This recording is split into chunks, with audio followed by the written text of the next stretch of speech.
coming in the corner. Day drink Day drink. discussions. What's going on, Bigby? Man, I miss you guys. That's what's going on.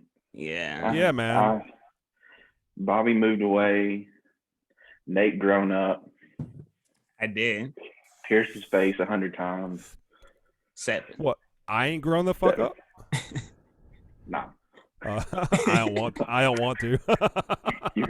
You looking like Mattie Montgomery over there. Yeah, you Who's like that? The guy, the vocalist from For Today. Oh, didn't he? I thought he had dreads. At one Am point. I tripping? Well, Bobby had dreads. Yeah, you probably look more like him then. Now he looks like he's about to give an interview to CNN. No. Look, I want to show you, bro, and you'd be like, oh my God, they're identical. I wouldn't say identical, but we do favor a good bit, which I never thought, because I've seen that band play live multiple times, and I never thought, hey, like, my homeboy's on stage and he looks like me. Right. Let's see. So before, go ahead, bro. No, I'm gonna wait till you show it because you got to talk so we can book. All right, say something.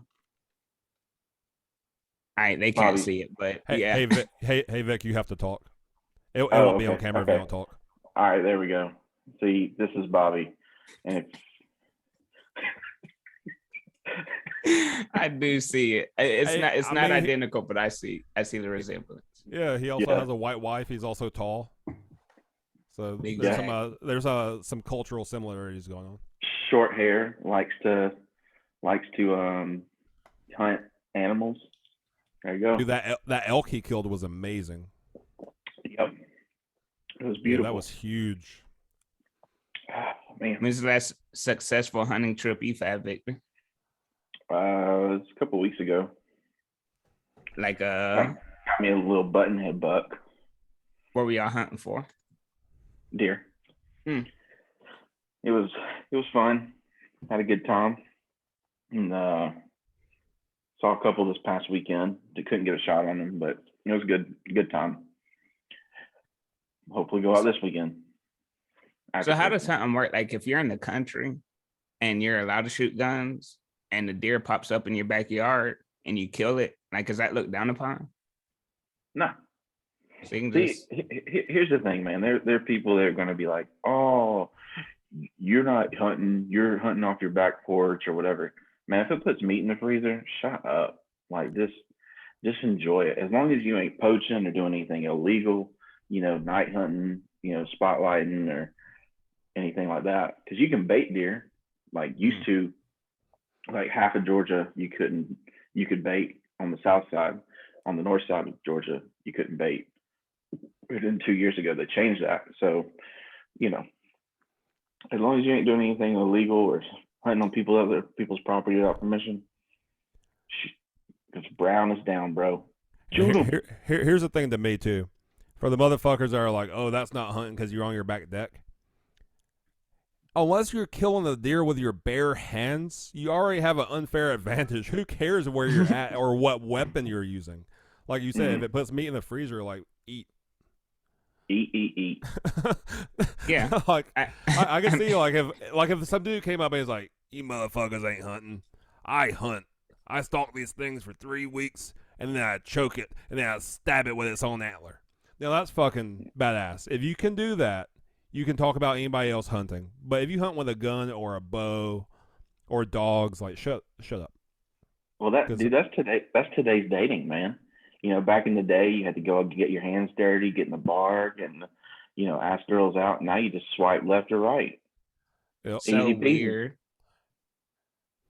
I had Bumble since dating apps have been a thing. I've had a dating app for like 3 weeks because it's so crazy. Like the fact that because it makes you judge people so fast, and mainly it's based off of looks instead of what they wrote in their bio. And I saw myself doing this. I'm like, what am I? This is so stupid. It's such a bad way to meet someone. Like it has worked for people. There's been marriages and they're fucking great, but it just It makes no sense. Like that is the weirdest, dumbest concept.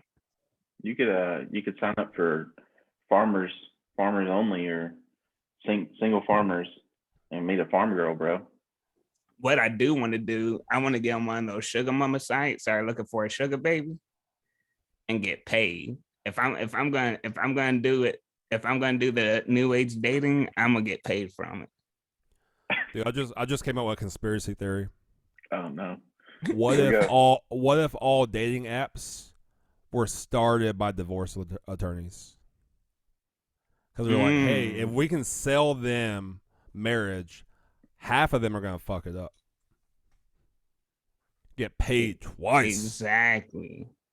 That's like selling a car at a really high interest rate, repoing that shit and selling it again. That's what they did with dating apps. They're hijacking y'all's futures, y'all. Yeah. Don't do it. Don't do it. There ain't no love on Tinder. Don't swipe left. Don't swipe right. Nope. Just put her digits in your phone. Exactly, and take it from there. me, and, me and Monique watched that movie Hall Pass the other day, and we said something about like, oh, what if I gave you a hall pass? I was like, I wouldn't know what to do with it.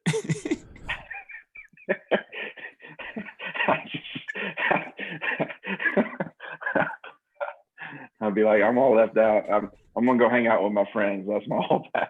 That's my hall. I haven't seen the movie, so I don't understand the joke. But in middle school, we had a teacher whose hall pass was a toilet seat. Oh no. Bye.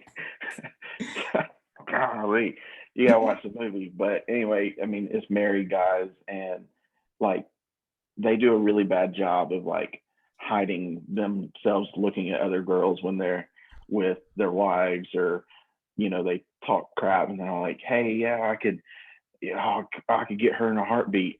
Well, then the wives are like, all right, we'll give you a week hall pass.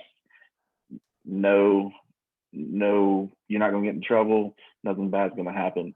Oh God, I would have no idea what to do. They'd be like, oh yeah, let's go. And so they end up going like Applebee's or something like that to pick up women. And then they're old and all they think about is their past and how they picked up women, or tried to anyway. And they fell miserably. Yeah. That's weird. Yeah, that idea. Yeah. That, I mean, even speaking of that, like, I remember after I got out of my first little serious relationship and trying to figure out how to talk to women again after being in a relationship for 2 years, just 2 years, it was like, whoa, how do I do this? Yeah. And then, eventually it caught on, but. Well, yeah, I mean, there's like a phase that you have to figure out. You're like, all right, I'm single again, but I feel guilty doing this because, I'm not used to this. And then you go try to talk to them and you get sweaty palms. Yeah. And there's vomit on your sweater. You're already, it's mom's spaghetti. Yeah, knees weak, arms are heavy. Arms heavy. Have you seen that Eminem actually has a mom spaghetti that he opened up in Detroit? A restaurant, and he was actually serving spaghetti. That's so badass. He's so stupid. He's so bored. He's so tired of rapping. He's making figurines and mom's spaghetti. It's probably not even his mom's real spaghetti. No, it's definitely not. How cool would that be, though? That if he hired his mom to make spaghetti. Dude, I'd get behind that, man. I'd invest in that business idea. Hell yeah, especially how much he's dogged his mom. I mean, for whatever bad she did do. But yeah, he's like, hey, sorry for all the years that I put you through all this shit publicly, and here's your restaurant. Can you make us some spaghetti? Here, let's make some spaghetti. Right. That'll bring us closer together. Get your ass in that kitchen for that $15 an hour. Yeah, nah. He'd have to pay her more than that. Nah, she's a chef, dude. Head chef. Yeah, she's making money. Making spaghetti. Yeah. Hey, do you guys put ranch dressing on your spaghetti? Hell no. That's disgusting. I've never heard in white people are we talking about? Don't be racist now. Listen. That's not racist. That has to be white people shit. Do you do it? Yeah, I'm half Mexican. No, it's not the Mexican side. Do not put that on y'all. I've never heard of that. I Okay, have. you ever put ranch dressing on your pizza? I No. have, and I don't like it anymore, but I have done it, and I did like it for a little bit. Okay, shut up then. Just That try was it. white people shit. It's not right. No, man. Yeah, they Everybody- taught me that. White people taught me that. They're like, hey, you Mm-mm. should dip your pizza in ranch. And I was like, okay.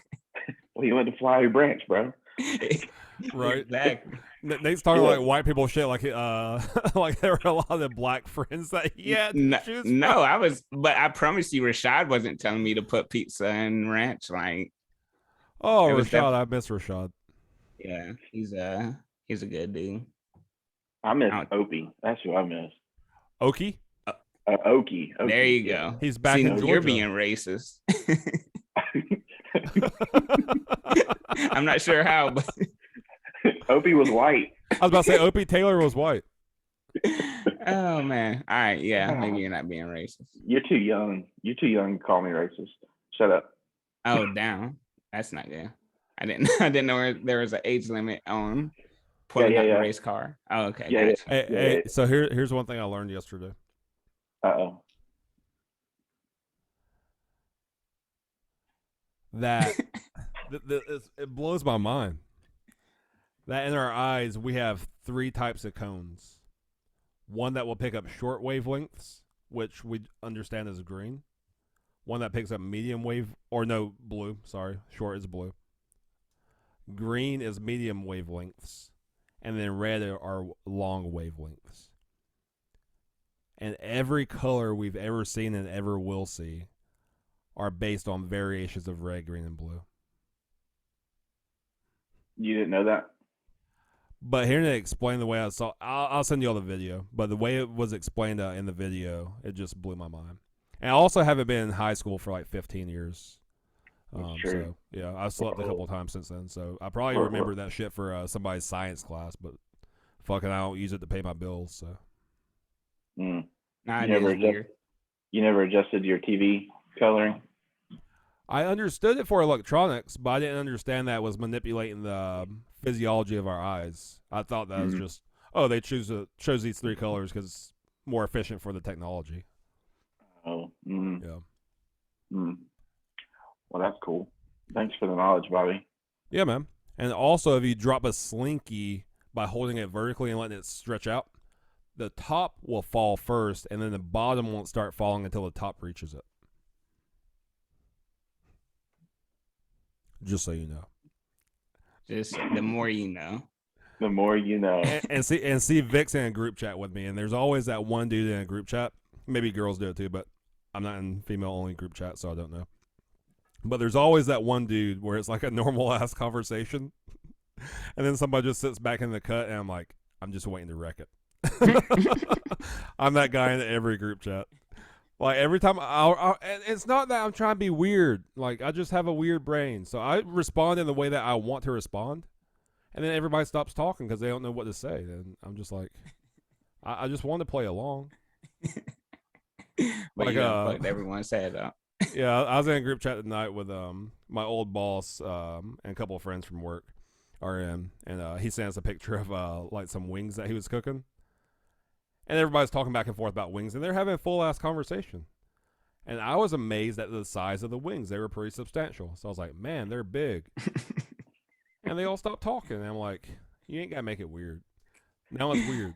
Oh, man. Like, if you were like, yeah, dude, like, these are some of the biggest wings. Like, they must be hormone wings. Like, we can keep talking. Like, have a conversation with Exactly. them. Put steroids in the machine. But I'm like, hey, they're big. And then they stop. It's a weird way to stop.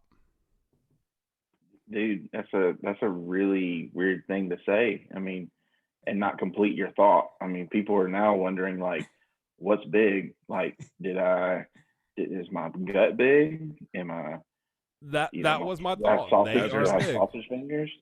They being the wings, because there was no human part in it. There was no sausage finger. There was no beer gut. It was just wings on the grill. So the they was about the wings, and they were fucking large wings. Like, I have chickens. Vicky used to own chickens. Not all chickens' wings are built equally. Some are big, some are small, and these are big wings. Well, what's crazy is the chickens that we had were, let's see, we had them almost a year, maybe a little over a year, and they were the size of chickens that are processed at like 8-9 weeks. Yeah. Like, think how big that chicken gets, in Yeah. 8 or 9 weeks, and then they take it and Yeah. And I kill think it. like big birds are grown out a little bit longer than that, but I mean, Maybe it's 12 weeks, maybe. Mm. yeah, there's some birds. I mean, because poultry's all over Gainesville. You can have birds like 8 to 10 pounds, and like you know the size of like laying hens. Like my hens might be 3 pounds. Oh yeah, I forgot you have chickens. Yep. Yeah, I got four little girls. So That's a like good number. when you get behind one of those trucks in Gainesville that's filled with chickens, do you think that the chickens know what's about to happen to them? No. God, No. bro, I'm just looking at them. Nah. They look so sad. They're all cooped up. I don't even think they know that they're about to go die. Yeah, But they've don't never look happy. they've never seen it happen. I usually drive by and think of Zaxby's. So, I mean, Gainesville is feeding a lot of the what's it called, poultry that's Yeah. happening. Yeah. At many times in our life, it's been the poultry capital of the world. That's crazy. Yep. I when I was doing somewhat of homesteading, I went to a friend of mine's house, and he had raised chickens for 9 weeks, maybe 10, and we butchered them and just split them upside down, put them in a cone, cut the jugular. They bled out in 2 minutes, and then doused them in some hot water, threw them in a chicken plucker, which was really cool, and then did the thing. So Now, I want to know your reaction to it, because I didn't like it, and I'll probably never kill another chicken. And it's maybe even changing my mind on like wanting to raise meat rabbits. So I've killed animals 3 different ways. I've fished, I've hunted with projectiles, and then I've killed the chicken and butchered it. Fishing, probably because it's a different species that we don't relate to like emotionally. And just looking at a fish like slowly die by being out of water, I don't have like any like emotional reaction to it. I've also been doing it for most of my life, so maybe I'm numb to it if there should be an emotional reaction. Having hunted squirrel, rabbit, and having killed a couple of deer with a gun, I don't feel the animal die. Obviously, I know I just killed an animal, and there is some reverence to that, but I didn't feel it die. But holding my chicken and cutting its neck was a different experience. Like, it was an experience that if you haven't done it before, like it tells you if you can do it. You've choked your chicken before, so I mean, you should be able to, But no, like did it feel different for you? Like you've killed multiple deer. Like killing those chickens, did it feel more emotional to you? So not really, because I mean, one, I wasn't holding the chicken when I did it.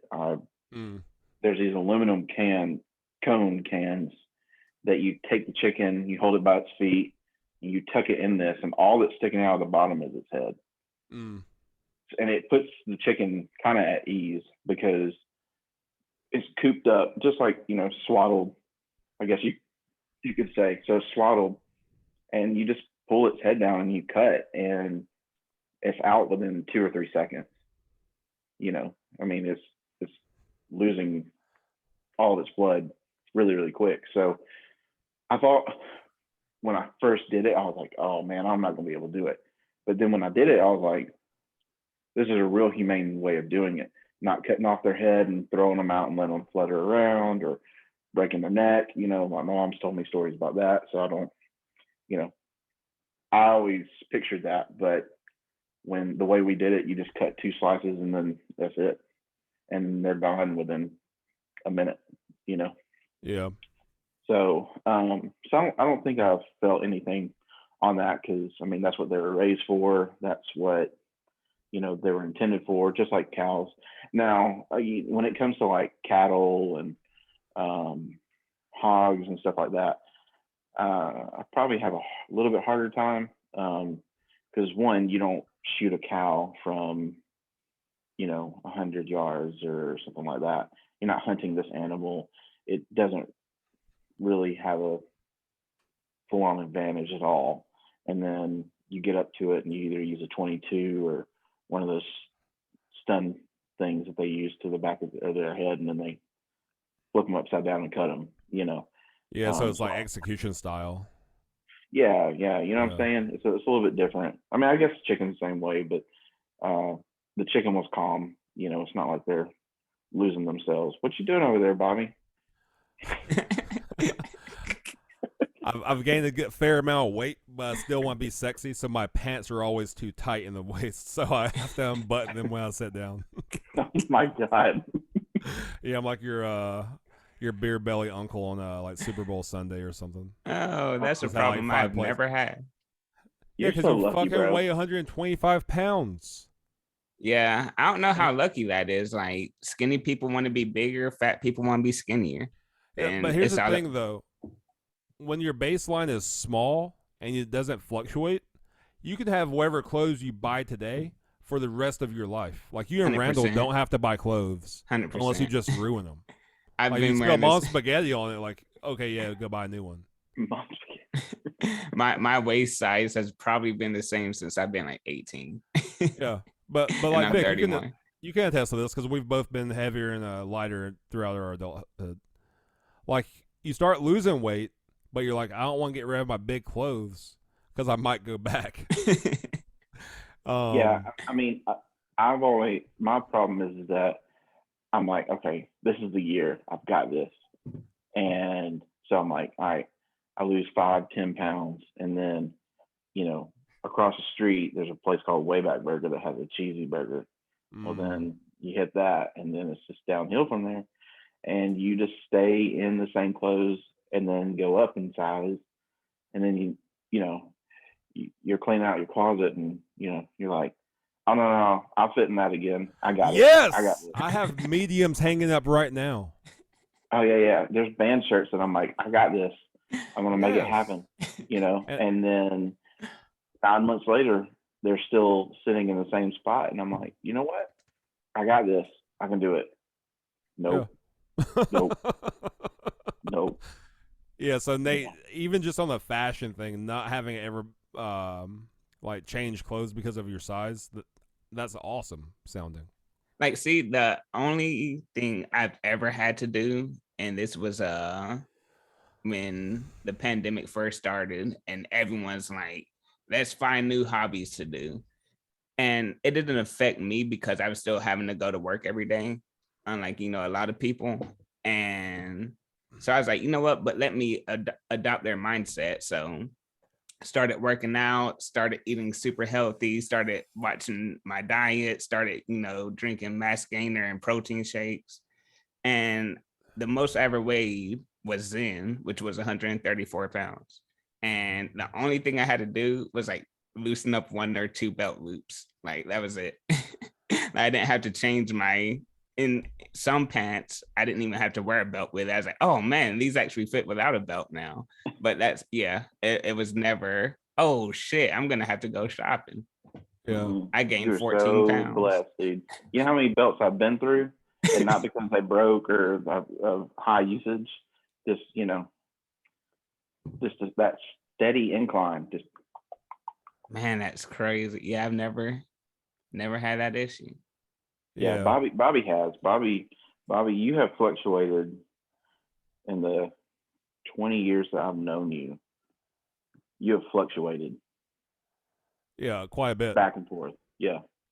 Yeah, you get super disciplined, and then you're like, fuck this. Well, here's the thing. I grew up like being super thin until my early 20s. And then when I finally wanted to eat you. right, and then when I started putting on weight, like I did it really fast, and didn't like to where I landed. I was probably about 235, 240, which I'm 230 a day, but I wear it different than I did like 10 years ago. But went from 240 to 183 in like 6 months. And I held it for about a year and a half, 2 years. That's All that what Herbalife, sucks. man. Yeah. Herbalife. Herbalife and like disciplined diet, but then I was like, I'm tired of saying no to food I like. This is not a lifestyle change. I've been fucking miserable for 2 years. I want Wendy's cooking. I married her for her cheesecake. Bro, you always cracked us up when you were on that diet because, I mean, you were like chugging down shakes for every meal almost, working out. You started doing pistons. You started doing all this stuff. And then we go to karate camp, and then we're sitting there eating a wonderful breakfast, and you got like chicken, like grilled, like I grilled chicken breast before and I left and took Ziploc it bag. with me. in a Ziploc bag. And for lunch, people were going out and getting sandwiches at like Yeah. Jimmy John's and shit. And I had protein bars. Yeah. And they're like, dude, are you not gonna eat with this trip? I was like, I'll eat barbecue tomorrow night, but during the day, no. was that when I got my black belt? No. That was the first year. Yeah. Okay, that so was the first first year. year one. Yeah. And then that was when we took Jarrett or Garrett, whatever his name was. Garrett. Yeah. Yeah. Tiptoe Garrett, man. Did he spell it with a J? No, G. I can't remember how he spelled it. I was about to be mad if he spelled it. Well, I was about to be mad at his parents. Garrett with a J. Oh, because Bobby said Jarrett at first. Oh, Jarrett. Yeah. That wouldn't even make sense. And that's why I was gonna be mad. Yeah. So we were talking about Batman before we started recording. Not that I honestly care that much, but it's a big hype right now. Have y'all seen the new Spider-Man? No, I heard it's good. I don't like superhero movies.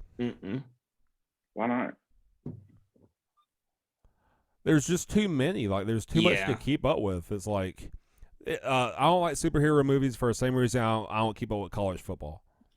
Keeping up with the NFL, you have, 33 teams? We grew up with 32, and there's been a couple of expansions. And it's like, I can keep up with that. I know that the Falcons play in NFC East, and I know that our main rival... Sorry. See, I can't even fucking do that. They play in NFC South, and I know one of our main rivals is New Orleans because they're in the same conference. Division. Thank you, Nate. Thank you. Shows you how much football I watch. I wouldn't have been able to say any of that either. I've been like, the Falcons, the Georgia Falcons, played the Miami Bird Hurricanes. Boys. But honestly, it is like the NFL is so much easier than college, the same way that UFC is much easiir than boxing. MMA boxing too, because it's just like so much. You got the WBO title, this title, and it's like in UFC or Bellator or ONE FC, whatever it is, they all have, this is what it is. You're the heavyweight champion, but it's not you're the undisputed heavyweight champion because you have all the titles. Like, no, like I think that's where boxing, I ain't gonna say that's why people don't gravitate towards it, but it is confusing. It's like even the boxers will talk about it like, oh, this title doesn't mean as much, but this title means much more because it makes you the undisputed champion. And it's like, what? Yeah, what's same thing in college? I think it's easier just to follow wrestling. Wait, do you watch wrestling? No, not really. No. Did you used to? No, I used to. Who is your favorite? Who's your favorite wrestler? Wrestler. No, like what time period are we doing? Are we doing pre Owen Hart dying or after Owen Hart dying? No, Victor can do whatever he wants, whatever his favorite wrestler. I watched Sting, Rock. I pretty much got out of it when Cena and all of them were really in it. Same. But I'm actually going to a WWE wrestling match January 1st with my cousin and uncle. Oh, that's awesome. And though you may not keep up with it and really know about it, it's still going to be a good experience. Oh, yeah. So that's going to be cool. Favorite wrestler of all time? Who's the person that you're like, this is who I wanted to win every time they fall? Probably Stone Cold. Man, honestly, he's a good one. I love him now, but when I was a kid, I didn't like him because of the Austin 316. I was like, no, It's he's John 3:16. exactly. Yeah. And there was And this no, Go ahead. there was this kid in my elementary school, and he could roll his eyes back in his head. And I Like would the always Undertaker? be like, do this, man, do this. So he'd be like the Undertaker. Yeah. And he would do it. He didn't watch wrestling, but I would always make him do it. Yeah, Dude, a I memory. remember. Go ahead, Bobby. No, I was gonna say a memory I have of our mom's dad was he knew we liked wrestling, but that we preferred to watch WWF, but he really wanted us to understand WCW also. So he would record WCW on VHS tapes and then mail them to us. I do not remember that. That's Yeah, crazy. because he knew we were watching WWF instead, but he wanted us to know about both companies. Well, I remember like watching like the NWO happen, and Yeah, suck it. Hollywood Hulk Hogan coming in, and Triple H, and Mhm. then Sting joining the NWO and the Yep. Wolf Pack. Woo! Yeah. Like that. I think those were my times. The big and bad Buddha daddy. Yeah, Rikishi. You know. Oh, he was nasty. He would was be nasty. sitting on people's heads. Right. He was so He face fat. sitting on. He'd Face have a sitting good on people. OnlyFans these days. He's Ooh, dead now, no. ain't No, he? Rikishi Nope. didn't die? no, man. Damn. I No, thought I he think was they done. I think they just did a like a WWE Hall of Fame, and he came out. I can't remember who Okay. they did it for. But yeah, my uncle was all into it. When The Rock's dad was in it, and Andre the Giant, and Hollywood Hulk Hogan, and Macho Man Randy Savage, all those guys. Yeah, so that was like my uncle and stuff. And I mean, I followed WWC or WCW a little bit, and then SmackDown came out and all that stuff too. Yeah, so, that's when The Rock SmackDown. was huge. Yep. So I think I watched that more so with SmackDown. The one thing I didn't like when they started losing me was when they divided SmackDown and Raw competitors, and it's like you'll never see this person wrestle this person unless it's a pay-per-view. And pay-per-views were so expensive, like we didn't buy but 2 or 3 of them as kids because our parents had to pay for it. Yeah, I think Raw was like on Mondays, and SmackDown was like Wednesdays and Thursdays. Thursdays. Yeah. That did kind of suck, but because I want to see like my favorite star and my favorite heel like wrestle more often. But if you have Monday night heel and a Thursday night star, like they'd never meet up. Yeah, I remember watching wrestling in my parents' bedroom, when in my 2-bedroom home that I lived in. I would go in their bedroom and watch it, and like I would get all upset and jump off their bed and like, come on, God. Like, I was getting mad, and I'm like, if The Rock lost or something, like I would like get really angry, and now I'm like, God, I was an idiot. Yeah, our stepdad used to always say we were tripping. He was like, it's fake, right? And it's like, we knew it was fake, but it's like, can we just enjoy it without you, but honestly, what ended up happening is we converted him into a wrestling fan, and he converted us into a hockey fan. Like I was a hockey fan, there for a few years. Yeah. And I still like admire the sport. I don't watch it anymore, but if it's on, I'll watch it just to be like, man, like I used to think this shit was so boring, but to actually know what's going on and know the physicality that goes into it, it's like, whew. It's a hard sport. And to skate that fast in both directions and controlling that puck, it's like, that's nuts. And it's like, too, like the layman person not knowing anything, they look at it and they're like, okay. But when you actually figure out like the back people are the defense, you got the 3 middle people, and you got the 2 pushers that are offense, and you see like them setting up plays and having to stop on the dime, and they'll pass it 10 times before they take a shot. It's like soccer, honestly. Soccer has more people on the field, but that's what it is. Yeah, there's 2 sports I would never ever play. One was soccer because I didn't want to run, and 2 was hockey because I hate ice. It gives me goosebumps to even think that my hand would touch that thick of ice, even though it's not even that thick. But it makes me think like it's like this thick under there, Right. and every time they're like, scraping into it, and then like my hands touching that, dude, it makes me cringe. I don't know what it is about it, but like I cramp up or like my hands get all wonky. I'm like, no, not So gonna have do you it. ever been ice skating? Nope. Would you ever do it? Nope. It's that much of a off-putting thing for you. Just a heebie-jeebie. Dude, that's what's so weird. So like guitar strings, like, I play guitar, but on an acoustic guitar, like when you slide up and down in that like scraping thing, dude, that gives me goosebumps like galore. Like just got goosebumps talking about it. All right, let me ask you this, because I have something similar. So you remember like agendas in school? Oh, dude, I would rip the cover off the first day. Yeah, I hate that sound. Yeah, the holographic, or is that what it was? Yeah. Where you move it. That is so 90s. Like your daughter will never experience that. I hope not.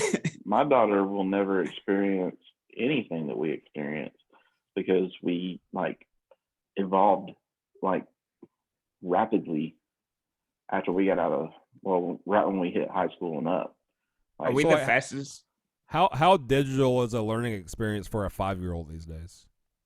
It's not. I mean, they have things. Well, that's the thing. Like when COVID hit, everything went digital. So, you can only do so much with a kindergartner, especially they don't know how to type. Now you give a 5-year-old a tablet or something like that, bro. It's ridiculous. Like how much they can like do on. I mean, she showed me something on my iPhone that I didn't even know I could do. Yeah, like I was like, how, That's so crazy because I mean, kids learn at a faster rate and they're more curious. We probably all have our phones. We know what we want to do on it. We know that there's more that you can do, but we have what it's like, okay, I can text, I can take pictures, I can look on the internet and blah, blah, blah. But there's other shit that we probably don't even know about our own phones. But a kid, their mind is, I saw this YouTube video and blah, blah, blah. And they pick up on it like that. Here's the thing that worries me about the generation of kids this age, though, between being born today to like being 5 today, is that they're so used to this advanced technology that we were introduced to as young adults that they will freely usher in the full expression of AI and feel safe about it. Oh, 100%, just like we did with the fucking internet and AOL and AIM. Like me, I'm getting on the side of like paranoia with shit like that. Like, what's it gonna do to our markets? If they create these androids, first thing I imagine they're gonna be used for is war. So what happens when they either start turning our robots on us because they're tired of the population being so large, or what if like Russia or like China, like these big nations, start sending their androids over here, or what if the androids are just like, fuck it, we don't like humans no more. We're gonna keep these over here just so we can enslave them, and the rest of y'all are useless. Like, we're gonna make these guys so efficient, they're just gonna power our batteries, and like we're gonna take over. What's the movie that happens to, where they create animatronic bodies that you can live your life through? Ooh, I don't know that one. Before you said that, I was thinking maybe Ex Machina. Nope. I don't even know what that is. Ooh, that's a good one. There's like a single android. There was very few of them. Bruce Willis is in it. Bruce Willis. I don't know that one. I'm looking up now. But yeah, I mean, think about it. Like, your daughter may never see iRobot, so why would she be scared? Even if she does see it, it's gonna be like, oh, okay, this is normal. Yeah. Dude, I love iRobot. By the way, I actually was sitting in the woods the other day and watched it. I was waiting for deer to come out. You were watching a movie while deer hunting? Can you really call that hunting, though, if you have a cell phone out there watching iRobot? Yeah, that ain't hunting. Back in my day. Well, dude, I mean, it's you get in your blind at 6 o'clock. It's still dark, and shooting light is going to be at like 7:10 because you can't shoot 30 minutes before sunrise, or seven. You have to shoot 30 minutes. You can shoot up to 30 minutes before sunrise. So sunrise is 7:40. What are you going to do? Speaking about sunrise, I sleep. Yeah. Speaking about sunrise, I went to Las Vegas a couple weekends ago, and their sunset, like it started at like 4:30, and by 5, pitch black. Pitch black. Yeah. So crazy. I was like, I'm used to pitch black at this time of the year around like 6:30. Yeah. But yeah, at 5 o'clock, pitch black. I've never seen a sunset on that end of the United States. Is it more impressive? We didn't really look at it, honestly. Like we were mostly inside, chilling out, trying to sober up or trying to fix a hangover. At least I was. And then getting an Uber around 7 or 8. Yeah, you're doing some fucking partying if you're trying to cure a hangover at 6 p.m. Yeah, that's what happened. Oh my God. I blacked out twice there. It was crazy. It's wild times. I'll come back to what you just said, Nate, but I'm gonna go back to that movie. The movie's called Surrogates.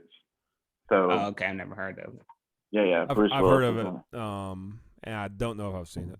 Yeah, they live in like fake bodies of themselves. Oh. Yeah. And it's supposed to be a safe way to enjoy your life. That's some Black Mirror stuff. Like you feel everything, you enjoy everything, like, but you're in your bedroom, hooked up, like laying in this machine, controlling the surrogate to the metaverse. And here's the thing that I watch a lot of Russell Brand, and he was talking about when they did the Davos conference out there, the billionaires and like business owners. One thing that they said that he made a convincing argument for that might be coming is like these devices like Alexa and like Google Home and stuff like that, how you can talk to it and interact with it.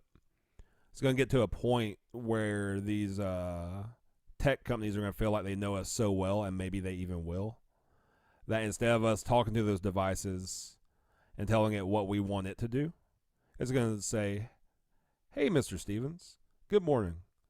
Have your cup of coffee and read your book. You're currently on page 32. And I think this is what you would like to do today." And it's going to prescribe to you what an ideal day would be for you, because it has so much data that it might even be pretty damn accurate. And think about, like, that's a safe way to live your life. Like, the people that don't have one of those devices, that just go out there and live their life based on their whims, whoa, those are fucking cowboys from, like, the Old West. Like, they don't listen to their device. Like, what if there's traffic? What if there is a high risk for a terrorist attack and they don't even know? And, like, people are going to live based on these devices telling them what to do. It's going to be a very sheltered and cowardly life based upon big tech and age-old propaganda. Is going to be fucked up. You keep saying these people and they and them. You're going to be a part of it. What are you talking about? Nah, bro. I'm running to the hills, man. I keep saying I'm going to the country. When this shit hits the fan, y'all won't know me. I just won't be on the podcast anymore. You'll never hear from me. And I'll probably be out. That's what Mattie Montgomery's doing. I'll probably be out in Kansas with Bradley Hathaway. So come get some Hathaway pumpkins, motherfuckers, because that's where I'm going. You just said that's what your twin, what's that thing called? A doppelganger? Yeah. Doppelganger. Yep. German. So what does he live in the country? He's in Tennessee, isn't he? I don't know. He had a cowboy hat on, I feel like. I think he is in Tennessee. Yeah, I think he's in Tennessee. But I mean, he just started hunting all this stuff, living that homestead life. Oh yeah, they did reintroduce elk to Tennessee. Are they at hunting population yet? Or did he go out west for that? I don't know. I know they're everywhere. They're massive animals. They could be up in the north Georgia mountains. Yeah, they reintroduced them to like Chattanooga area. Not Chattanooga. I don't think they'd like it down here. Yeah, I don't think the climate would be just right. I think it'd be a little bit too humid in the summers. Humid. But Gatlinburg area is what I meant to say. That's South Carolina. Gatlinburg? No, that's Tennessee. That is Tennessee. I'm tripping. Yeah. Man, that second beer's hitting you, bro. Hey, it's my last one too. Yeah, I don't It's drink Bud as Light, much as I too. used to. Nah. The 40's a Bud Light. This is Budweiser. The Oh, okay. 25 ounce. That Yeah, 4.5%. they didn't have I remember I fucking what I was gonna say is they didn't have Budweiser and 40's, but I was probably like 21 or 22, and Big's like, hey, go get us some beer. And I was like, all right. So we both tried a quick trip, and he was like, I want Budweiser. I didn't really know the difference, and all I drank was Bud Light. So I come out with Bud Light. He was like, that must be for you. I ain't drinking that. He's like, go back in and get some Budweiser. So I went in and got some Bud, because it was with his credit card, but he was like, nah, I ain't drinking that. And ever since then, I do know the difference a little bit. So Vic, every time Big comes up, we always have a roundtable discussion and share several big stories. What's your favorite big story? Oh man. I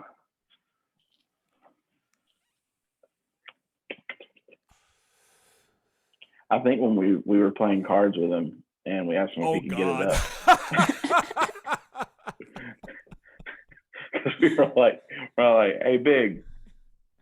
He's like, you know it. Got that Viagra on deck.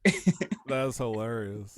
Man. I mean, that was one, but I think like my other one though is when we played a Long Street show up there, and I sent you the video up at the Cleveland Coffee House, and we gave him the mic, and he was just like,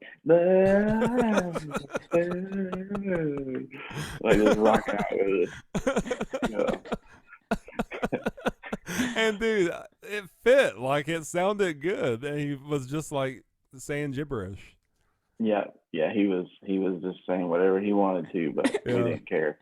Yeah, that was fun. He was in a good breakdown. Yeah, That's amazing. He used to always call Dean from with Blood Comes Cleansing, either Preacher Man or Preacher Boy. I don't remember which one it was, and it wasn't disrespect. He was like, "Oh man, we're gonna get to go see Preacher Man. Hell yeah!" Yeah.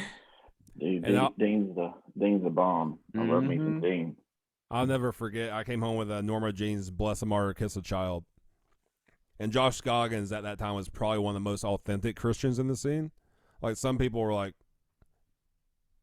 almost doing it as like a marketing technique. Yeah, doing it just to do it because it was popular. But Josh was all about it. So as Christian of a CD as I could bring home, I put it in my dad's boombox at the time. He goes, Bubba, you got to turn it off. I was like, Get what? some devil worship. I was like, I want you to hear it. He goes, no, that's devil worship music. I said, no, man. I was like, they're Christians. I was like, that's what's cool about it. Like, metal back in your day was like, yeah, like bad music, but they're like Christians now. He's like, no, that's some devil worship music. He's like, if you want to listen to it, you can do whatever you want, but that's never going to be playing in my room again. He did not like it at first, and like even showing them as they dying and like pulling up the lyrics, because that was the thing. It was like, read the lyrics while it's playing, and you can actually hear what he's like. No. How do we know this is true? That motherfucker did try to kill his wife, so he might be right about that one. That's Tim's on a trip for muscular women with fake titties. That's what he's all about. That's what he's into. Yeah, that's what he's all about. Big lips, big titties, and big muscles. So man, that's never been in my wheelhouse. I like girls that's on the verge of diabetes, but but stupid. But the like fake tits and fake lips and Botox, like, that's too much for me. Nate wants a girl that when he brings her chocolate cake, she gets super happy. Super excited. Like, I get brownie points. Yes, that's what I want. No pun intended. No pun intended. No, you don't even get the brownies, man. She eats those too. Dang, Nate. Yes, that's what I want. But the even if like the kind of muscular kind of fit, it's like, okay, that's cool, that's what you're into. But when you're getting all of this done, it's like there's nothing attractive to me. Too And much I effort. mean, some people love it. Tim does. Tim's Yeah. all about it. I I guess mean, he's getting with a girl that knows that they can beat him up. yeah, but I mean, with his track record, he needs a girl that can defend herself. yeah, unfortunately. I mean, Man. like I followed his ex-wife, his new ex-wife, and dude, like she like shoots guns and all this stuff now. And I'm like, maybe she did that for a reason. Hell yeah. It was crazy though, because I still like the music, and if we saw them in 2019, so if they start the band back up and come around, I'm gonna support it. But I remember as a few years ago, Wendy and I were watching his last show before he came back to the States, and that all went down. Yeah. And I was like, you don't just get back home and then think, oh, let me go find somebody that, well, I can hire to kill my wife. You think about that for weeks, months. It probably first occurred to him maybe a year before. Like, who knows how long he, like, thought about it. So as he's up there, like, screaming in this band, in the back of his mind, he's like, okay, so when I get home, I need to call this guy. I need to hook up with this person. Like, that's crazy. Yeah, I mean, I honestly think that they just need to put it, just, drive the nail into the coffin and finish it. Like, it's just not worth it anymore. Like, their stuff's it's not authentic anymore. It's just the same repetitive. There's no message behind it. Yeah. There's no scene behind it. There's too much wishy-washy, even for the other members of the band. Like, hearing that, like, Nick and Phil had chaos between them two, and then Jordan's just kind of in the background, being Jordan, the cool guy or whatever he is, and then the bassist, I forgot his name, but when we last saw him, I was just like, man, he's just a douche. Like, he just seems like a douche. So I don't know. I just feel like they just need to take a hammer, hit the nail into the coffin, and end it. Like, because Tim's trying to do other stuff now, and he don't Nick really have has much a of a new platform. Nick has a new band. I can't think of their name right now. Oh yeah, but whatever. Yeah. I'll go on. I was just gonna say, we often talk about in sports. It's always sad to see somebody that was a champion get knocked off their throne, and then come back and finish out their career in like a very sad and pathetic way of where they used to win all the time, just losing because they're past their prime. Like Azalea Dying's past their prime.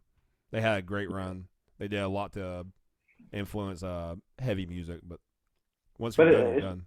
Yeah, it's not relevant anymore. Like, they're not relevant anymore. There's bands that surpass them in talent. There's bands that, like, their sound doesn't keep up with, which, I mean, yeah, I just went to Furnace Fest, and it was like reliving my 15, 16, 17, 18, 19, and 20, 20-year-old lives, hearing all these old bands, but like, some of them are one and done. Like, they ain't come back to go on tour and make it happen. You know what I'm saying? Like, I don't know. You've been out of the scene for so long, and you write this stuff, but it doesn't sit well. Yeah. I mean, I tried to get Dead Blown on Furnace Fest. Oh yeah. Yeah, I made a full booking website and acted like I was a manager and emailed them. It didn't work. Obviously. Yeah, it was a bad wasn't bad execution, it was a bad plan altogether. But I was like, anyway, I can get us on there on like the smallest stage, even though we're not a nostalgic feeling. Maybe it'll work. I mean, none of the stages were really small. There was only 3 stages, but every stage had huge bands on them. Right. I was trying to be the band that was like the small lettering on the flyer. I was just trying to do that. I did it. No. See, that's the thing about Furnace Fest. There was one big name, and then everyone else was small name. Mm. They didn't make small itty bitty ones. And even the You know. small names were big names Exactly. and from the Yeah. past. Yeah. Yeah. Yeah, I felt that. Now, Yeah. let me ask you all this: if you were like a medium-sized regional band, but you haven't really broken into like big markets yet, would you rather be the biggest or close to the biggest band on a night where there wasn't a really popular band playing, or would you rather be about midnight or midway through the night on like a band that was massive? The latter for me. It just depends how big my fan base is. That too. I mean, Yeah. you know, there were bands that were, you know, that's like Holy Gold. They played that Sunday at 12, and that's Doolittle from Norma Jean, maybe one or two guys from the Chariot, and then a couple other guys. And I mean, they had a decent turnout, but I mean, they've had some big names in their band, you know, to carry the weight. So I don't know. I mean, it's just kind of weird. I'd probably do the second one as well, just hoping that people would stick around. But Exactly. But if it's festival material, it's kind of hard to do that because I mean, there were three bands all playing at the exact same time, like the whole time. Oh, So I almost wouldn't like that because like one thing I really liked about the one time I went to Cornerstone was that they kind of staggered most stages. Now, like your smaller like daytime stages, like at like I guess if they start at like noon, you're noon to probably about 4 p.m. Yeah, there are lots of bands playing at the same time. But like once you got into like the evening stages, like it was only one stage at a time, and you had like 10 or 15 minutes to get to the next stage. Yeah. Well, that Saturday we stayed at one stage pretty much the whole day. Like every band that played there, killer. Yeah. I mean, that was the same night that Beloved played. And, did Unearth played? Yeah, dude, it was French Fest was legit. Here's a big question. Here's a big question, Victor. How many times did you get in the pit? 3 times. Hey, 3 times. that's good because you are getting up there in age. But who'd you get in the pit for? So few left standing. Mm-hmm. Went and saw them. They're an old band that, you know, strong Christian beliefs and like just straight up like old metal hardcore. And the singer like looked tough as balls. And Narcissus. I think I danced for Narcissus, so maybe 4 times. Tough as balls or tough as John Jacobs? Tough as John Jacobs balls. Tough as John Jacobs balls. Jingle Hammersmith. Yep. And then Beloved.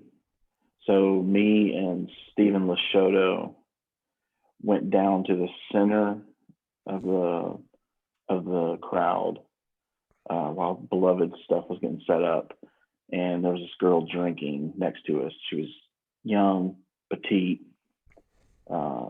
didn't really look like she should have been standing in the middle. She should have known what was coming.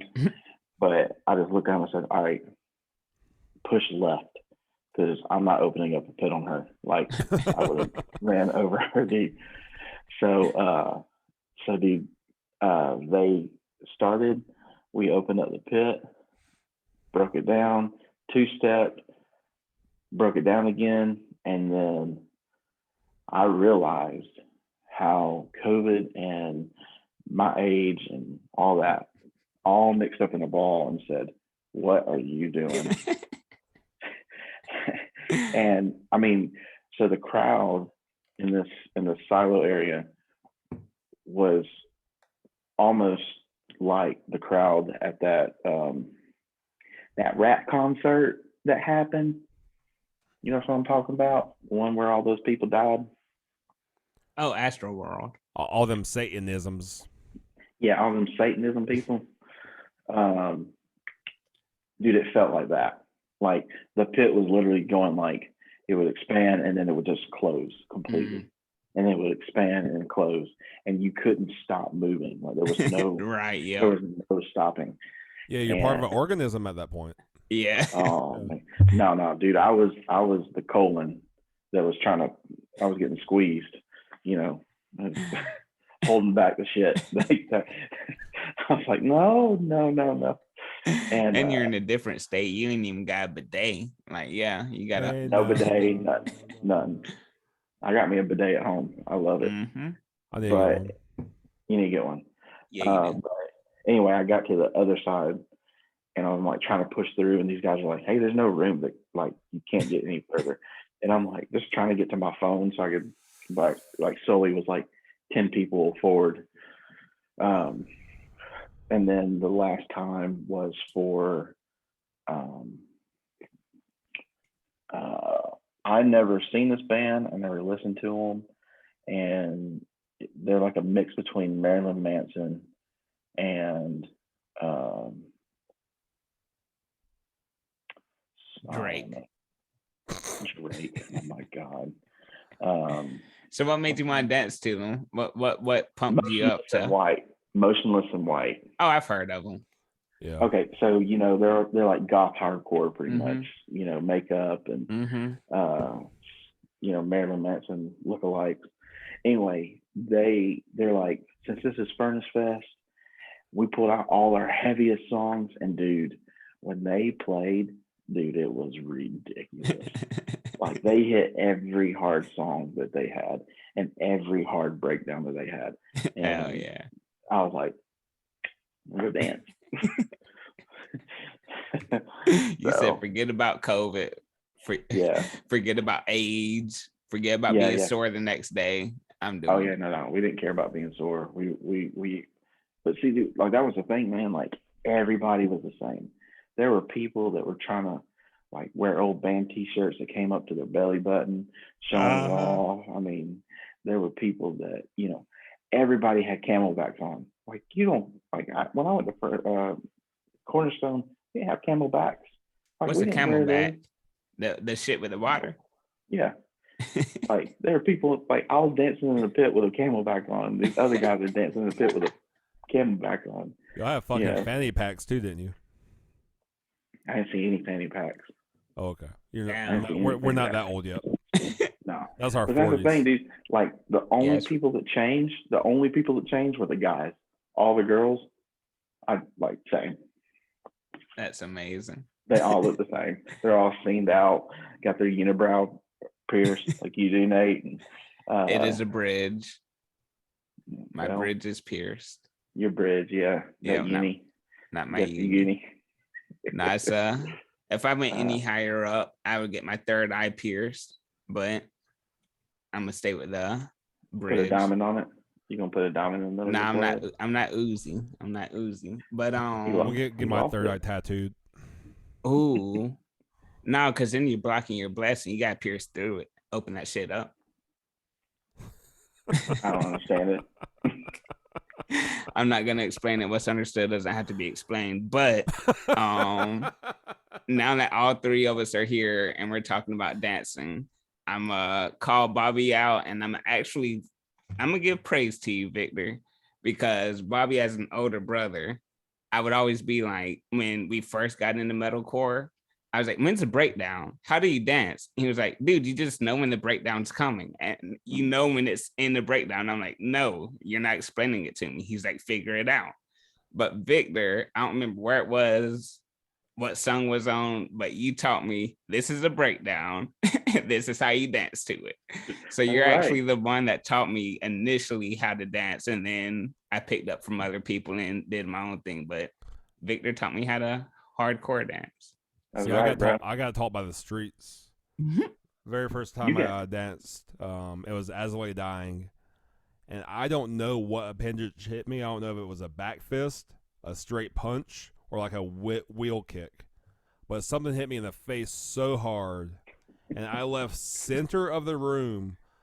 Within seconds, my back was up against the wall, and I was out of breath. I was like, I'm never doing this again. Nah, dude, you did not learn from the streets. You learned Y'all from learn a from ski resort and a couple brooms because you always clear out a pit with your long ass legs, sweeping everybody out.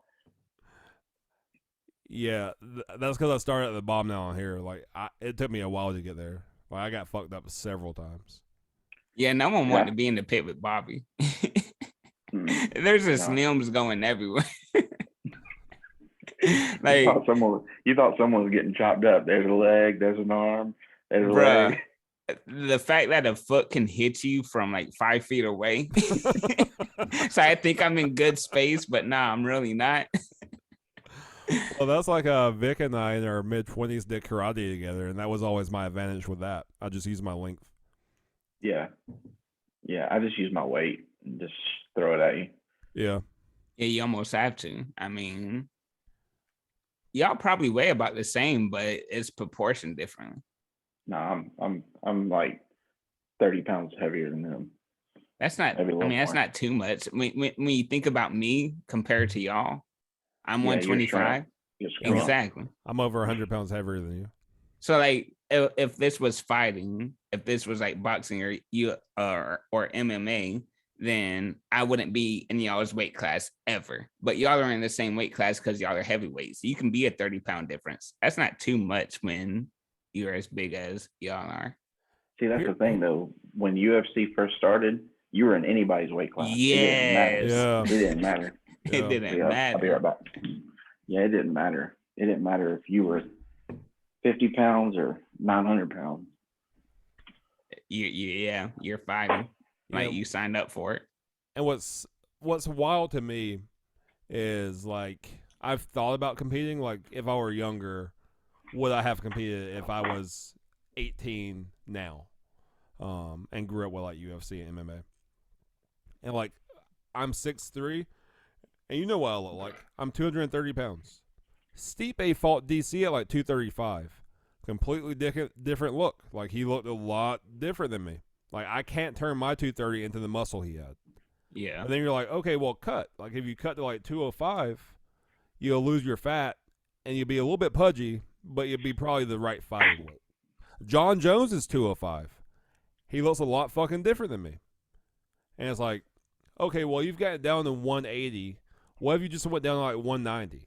Now I'm fighting Kamaru Usman. Fucking specimen. So I don't understand these weights. Honestly, I think weight classes are the stupidest thing because no one fights at their natural weight. You're either cutting or I don't know, because it's stupid. Because let's say you cut down 12, 15, 20 pounds to 155, but on fight night, you're going to be like, what, 160, 170? And it's like, weight classes are stupid. I'm cutting you off because I don't want to forget this thought. And my thoughts are going fast right now. But me and Wendy were watching one night, and I was like, dude, did you see what his weight was and his height? She's like, no. I was like, he's 6'3", and he weighed in at 155. Now, So obviously, he's stupid. not 155 tonight because you dehydrate yourself to that, and then you rehydrate, and you probably go up a good 10 or 15 pounds easy. But I couldn't get to 155. Like, I was sickly looking at 183. Where's he getting another 28 pounds from? We're the same height. It's not healthy. Like the weight cutting is not healthy, and I don't think there's a way to prevent it. Rogan's stance on it is there needs to be more weight classes, and I think that'll help it because obviously it helps in boxing, but I don't think there's a way to fix it. Like people don't want to fight at their natural weight because they know that their natural weight, if they fight in that weight class, then there's going to be people that are 20 or 30 pounds heavier than them on fight night. What if you make fewer weight classes, and each weight class is like heavyweight? Like heavyweight's 220 to 265. That's how it should be. What if you made every weight class like a 45-pound stretch? I think that's too much. I mean, But I think for an MMA sport, I think it's too much because, I mean, you're talking about body weight getting moved. You're talking about more muscle. You're talking about more power. I mean, that's a huge difference. In boxing, you're just worrying about fists, and cardio. I mean, with MMA, you're worrying about grappling, you're worrying about body weight, you're worrying about knuckles and elbows and knees and feet, like every component you can throw at them. Yeah, think about that for heavyweight though. Francis Ngannou probably walks around 285, and he fought Stipe, and Stipe was like 237. Even the fights this weekend, you had Derek Lewis fighting. Hey, Black Beast. At like 260, and his opponent was like 235. So that's almost a 30-pound difference, Yeah. But it is different because heavyweights are different in themselves. Like that is a huge jump. Like you can fight someone that's 220 and you can be at the max weight at 265. But it's like that's a big difference. But also if you take that weight to like 130 and then fight someone that's 165, that's a much bigger difference, I mean, you're still getting that because if, say, you're willing to only cut 10 pounds, but you're fighting somebody who's a psycho and they're willing to cut 25.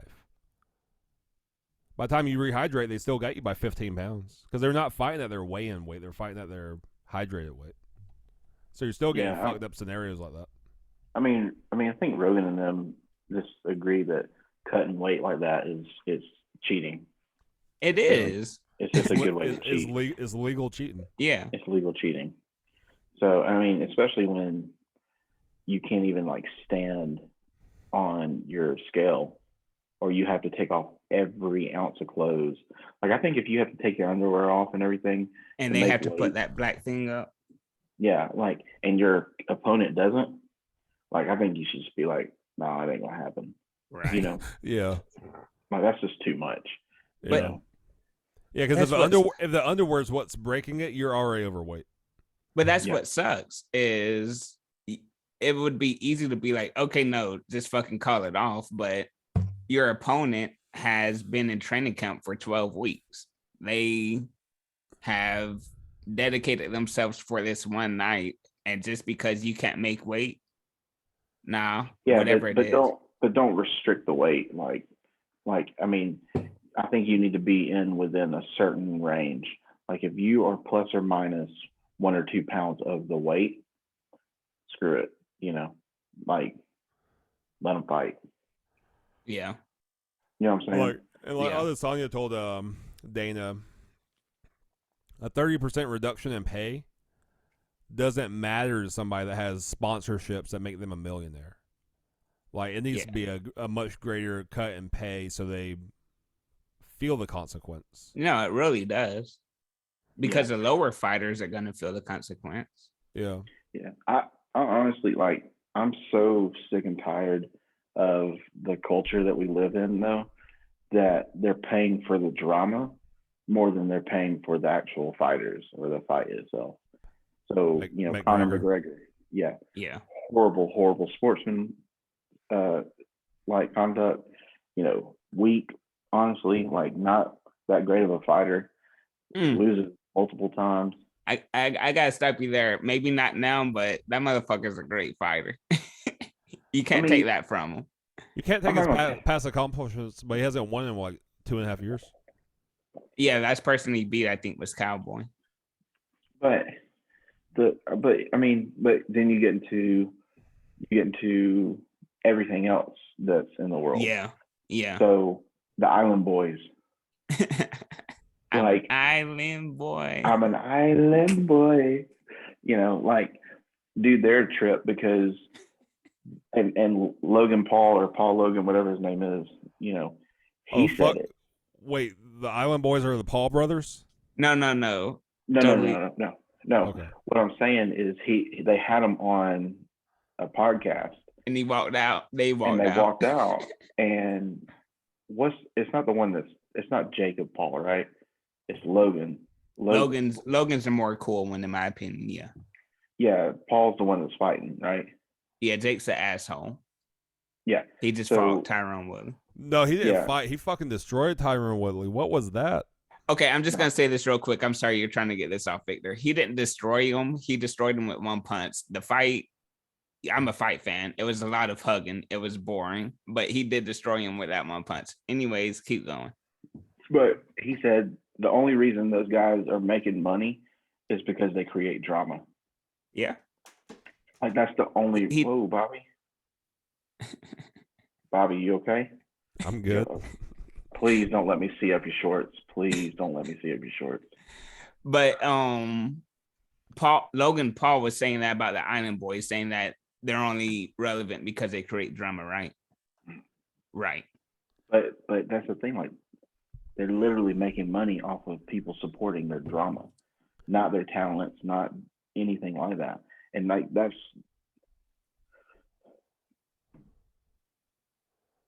To me, like that's almost like wrestling. Like yeah, they support more of the drama than they support the athlete in a way. So they get this realm of hype. But there's people there making this bukus of money, and they're horrible artists. Like they're horrible artists. Yeah, and I mean, like going with like the boxing realm and the MMA realm, it's like drama has always sold. Like we are so attracted to drama. So rather it's a Kobe Covington, whatever it is, like the press conferences before the fights, they sell the fights. That's why Conor and Khabib was so big, because you got Conor being a complete asshole, trashing his father, trashing his religion, and then you got the Khabib aspect of it. He's cool, calm, and collected, but at the same time, he's like, okay, you're saying all this stuff to sell a fight.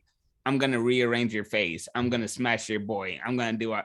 So it sells the fight, but that it's always been like that, unfortunately, because I mean, even in the Mike Tyson days, like some of his most quotable things, I'll eat your babies before or after a fight, like he's selling the fight, rather he believes it's 100% or not. Like, yeah, I'm gonna eat your children.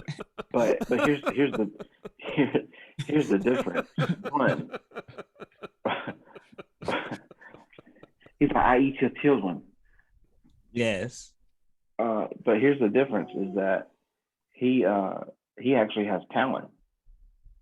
Yes, that's the difference, because that's what you were saying. Yeah, like I'm supporting the talent. Muhammad Ali, he spoke a big game, but he had the talent. Exactly. You look at boxing for Canelo.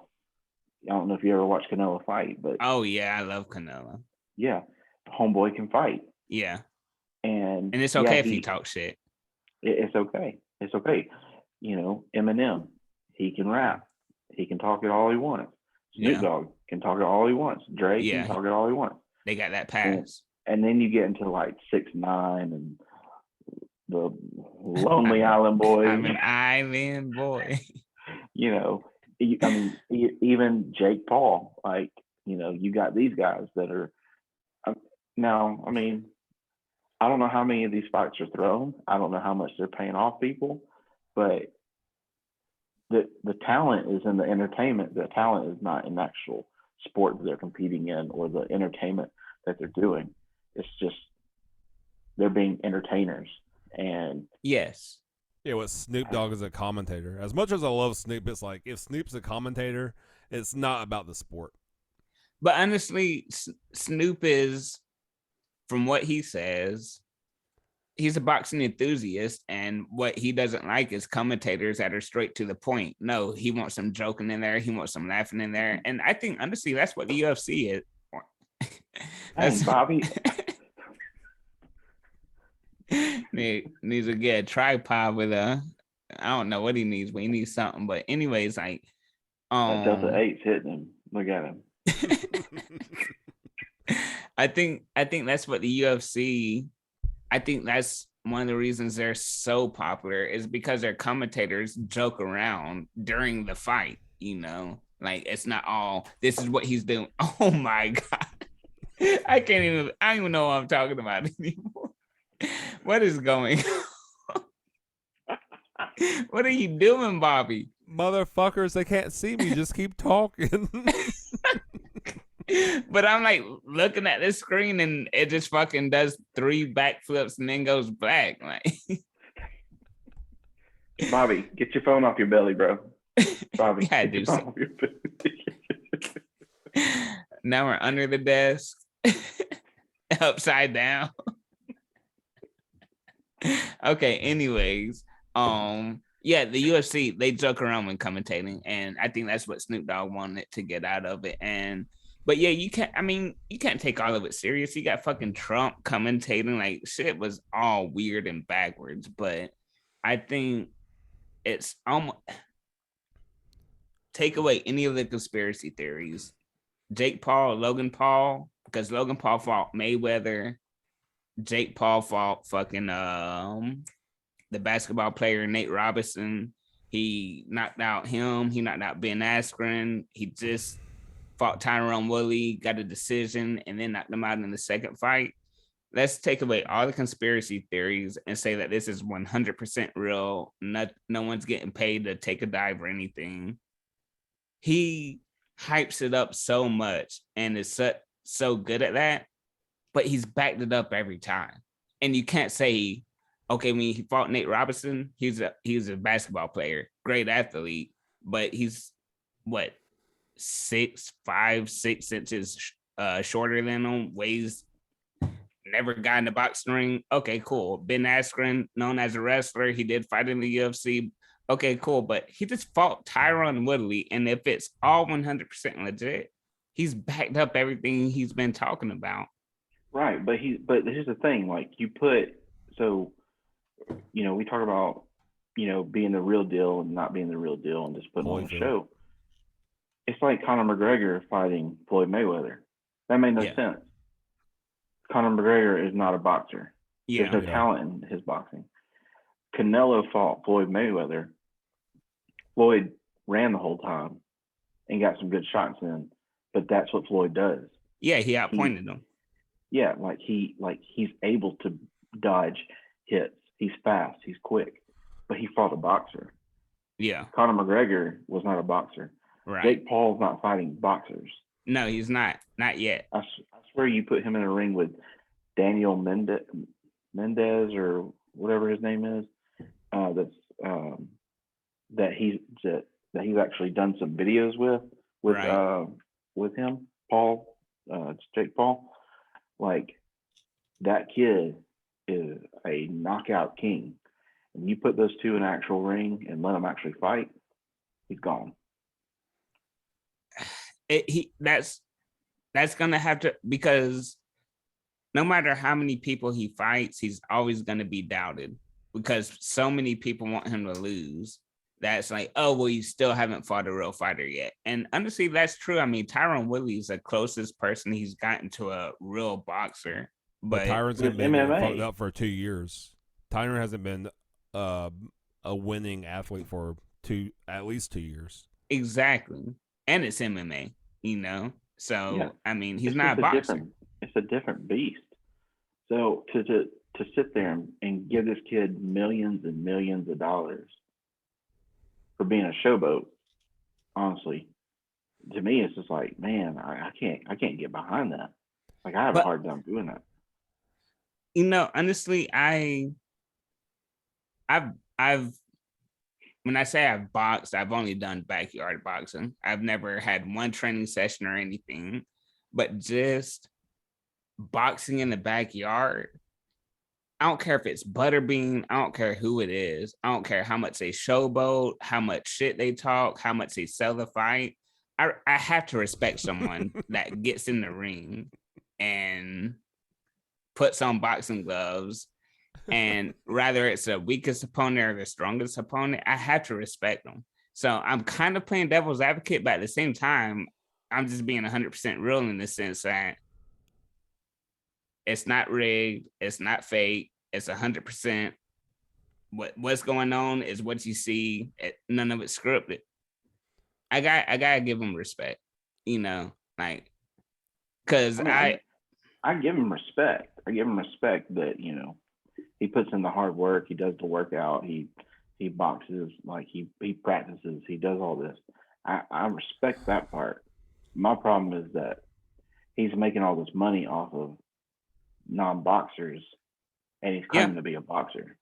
Yeah. Like, I mean, that's like Michael Jordan going to the baseball. People supported him because he's Michael Jordan, Right. but he should not have made any money playing baseball. He should have just stayed in his own court. He should have. But he decided I want to play baseball, and he worked his way up from the minor leagues, whatever it is, A teams or whatever, and ended up getting drafted into the pros and saying, okay, well, you didn't have the best season with the White Sox or whatever, but the motherfucker comes back and wins 3 rings in basketball. Like, rather he got bored, rather he got frustrated with the coaches, rather the people in Vegas were like, hey, you owe us a lot of money and we've already killed your dad. Get away from basketball for a couple, whatever it was, whatever his reasoning was. Like, he was still the GOAT when he came back to basketball. And I look at it, I see what you're saying 100%. And honestly, I agree with you for the most part. Just playing devil's advocate is you got to respect them. Like, they're making money for their family and for their future kids and for their mom and their dad. It's like, you got to respect it. I mean, I'm mad at the 8-year-old that's doing a YouTube video about toys, and his family. Yeah, fuck them. Yeah, making millions of dollars, Yeah. But that kid, that's what that kid's good at. He's good at talking about toys. Jake Paul's good about running his mouth and setting up things that are, oh yeah, let's see. Because the whole premise of him making the money and getting these fights is someone wants to see him get knocked out. Yes. Every time you see him fight, no matter who it is. Yeah. I hope he gets knocked out. They want to shut him up. That's the only reason that people were supporting it, is because they want to see him get knocked out. Yep. And then when he wins, they're like, okay, the next person, they got him knocked him out. They got him knocked him out. Yeah, but he's like the guy at the circus on the dunk tank saying, you throw like a sissy. You can't hit the broadside of a barn. And you're paying $5 to throw a tiny ball at like an even smaller target that you can't hit. Dude, I almost got in a fight with a clown at the coming fair that was in a dunk booth because he started talking about my mom. Oh, that's crazy. I would have had to slap him. Oh, he said it, bro, and I was like, it's over. I'm coming after you.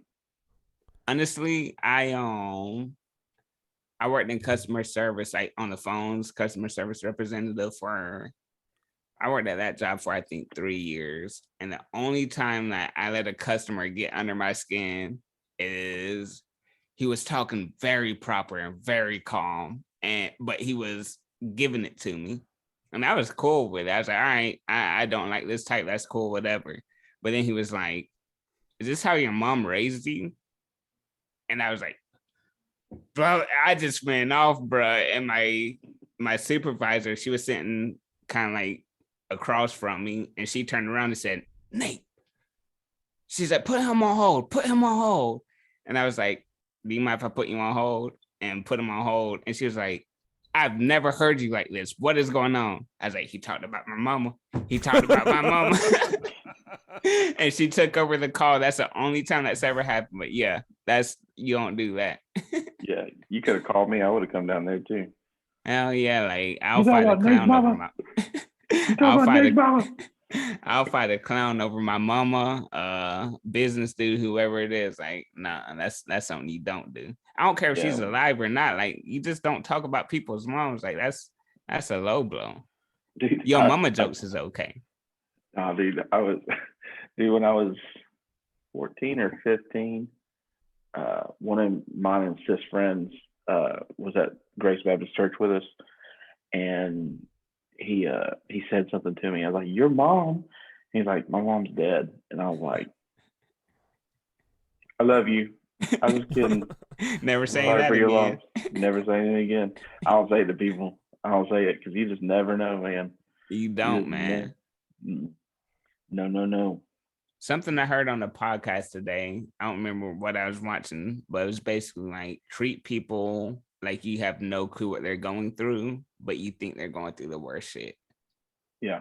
And I was like, man, that hit home. And honestly, it hit home for me when it was me doing it. It was this I was at Subway, and I was with a couple homies, probably about 6, 7 years ago, and she was being an asshole, and I was like, all right, you're gonna be an asshole to me, I'm gonna be an asshole to you. So I had to figure out something that was weak about her. I was like, oh, her fucking zipper's down. So I just pointed that out. I was like, why's your fucking zipper down? And she got so embarrassed, and I could tell that something was going on once she got embarrassed. And I was like, dude, she's working at Subway, may not even like her job. How do I not know that her dad didn't just die a week ago? How do I know what she's going through? And like, I walked out of there and was like, I can't do that. Just because someone's getting at me, I can't take a low blow at them because I have no clue. Like, it doesn't justify that you're being an asshole, but let me not match your energy, because your energy might be because of some negative shit that's going on in your personal life, and I have no clue. Yeah. So yeah, when I heard people, I mean, I showed some people at work one day a video. It's just a little simple, like paper animation, flipbook animation, and this guy made it, and it had this dot that was just one by himself, all blacked out, lonely, sad. And then this colored dot comes in, and it just talks about like how you influence others. And then all these other dark dots come in, and they're all by themselves. Well, then they start spreading their joy to all these other ones. They all start turning different colors and start bouncing around. And we're all responsible in some way of setting the temperature of the room, where we're at. And we all have bad days. We're all human, but there comes a point where you kind of have to leave it at the door, and you say, all right, how am I going to treat people? How am I going to set this up, where I am influential in a positive way, because there might be someone on the other side that's going through it that I don't even know. I don't know, have no clue that they're going through. And I've had multiple conversations with different people about that, and how we treat people. And we have a huge impact of this. You got to figure out how you're going to do that. You're going to be negative or positive. And that's what sucks, because you might be hiding against the negative just so you can be positive. Mm-hmm. And one of my favorite written ways I've seen this expressed is the Tao Te Ching number 43. The softest thing in the universe overcomes the hardest thing in the universe. That without substance can enter where there is no room. Hence, I know the value of non-action. Teaching without words and work without doing are understood by few. So like an octopus. Exactly. Be like an octopus. Exactly. They can fit in any space. Squirt your ink in your enemy's eyes, and then swim away really fast.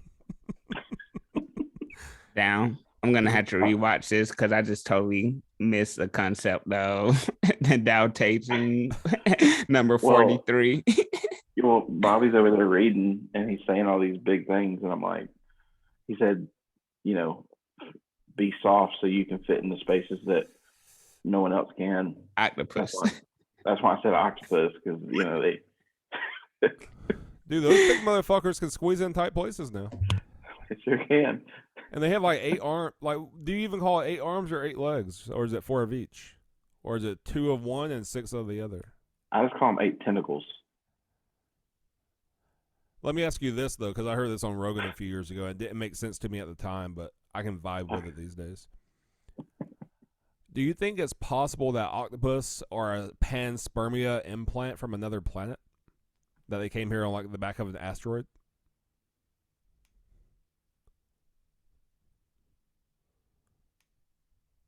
Victor, you got to answer, man. I'm taking a piss right now. Nate pees on camera all the time. One time I drank my pee on camera and nobody knew it. I told Nate afterwards. Oh my god! As long as I don't see Nate's ding dong, I'm good. I've seen it once. And there's no ding dong. We're on YouTube. Yeah. No. I just don't want to see that again. It scared me. Got my dick in a box. I forgot about that. Dude, that night. You threw up so much red shock. That night, I remember walking up to you in the most calmest fashion ever. I said, "You said we're not allowed to throw up in here, so can you find me the bathroom?" Like it was either the carpet or something. Like you said, we can't throw up on the carpet. Like that was the first time I'd ever actually gotten drunk. Like I had like wine coolers and been a little buzzed or tipsy, but that's the first time I was ever. Oh, this is what being drunk is, and it was. We had banned pictures the next day for Credence, and it was horrible. You know, you still going, bro? Golly, Bruh, yes, I keep holding so it long, in. man. I drank a 40 and almost a 25 ounce. Like he pees so much during this podcast.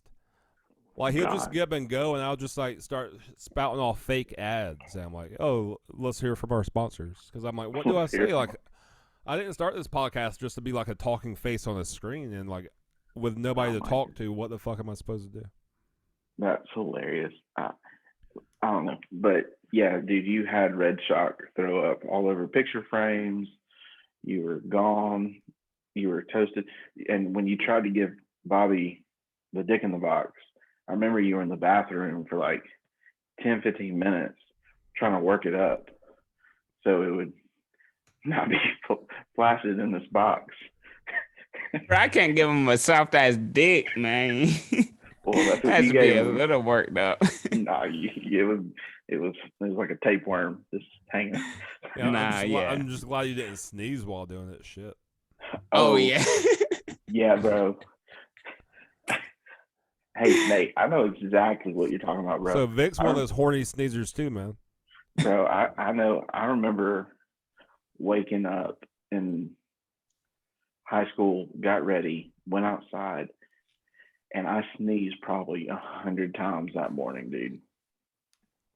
Is that what happened when you were wearing my T-shirt? No, that was just personal. Dude, I enjoy that T-shirt so much. And we ain't gotta get into the story if you don't want to talk about it. But I cut the bottom of it off, and I wore that thing for a long time. Yeah, well, you had abs, dude. You could do that. Yeah. Yeah, at that point, you probably did. Yeah, I can't wear a crop top these days. Nah. But yeah, man. Yeah. Damn, I almost filled a 40 up. Look at that. Drink it. It tastes like pickle juice. Bro, I am not drinking my piss. I have done it before, but now that I have a bottle, I was in the shower and I peed in my hand. I am so worried about all you guys from Credence and Fit and all that junk. Like the stories I've heard, like, and you guys weren't even drunk. You weren't high. You weren't. Nah, we were sober back then. The world hadn't even hit us. You were just little kids that were enjoying your puberty, and it's so weird, dude. So bro, I weird. found this video today, and I'll show it to end it. But you've been trying to say something for a minute, Victor. I don't even remember what I was saying. Oh God, it's gonna bug me because we're talking about drinking. Oh my God. He's nobody would know if y'all wouldn't fucking bring attention to it. We're just having a normal conversation and then fucking we see flips. I'm really motherfucking stoned though. Nate, who am I?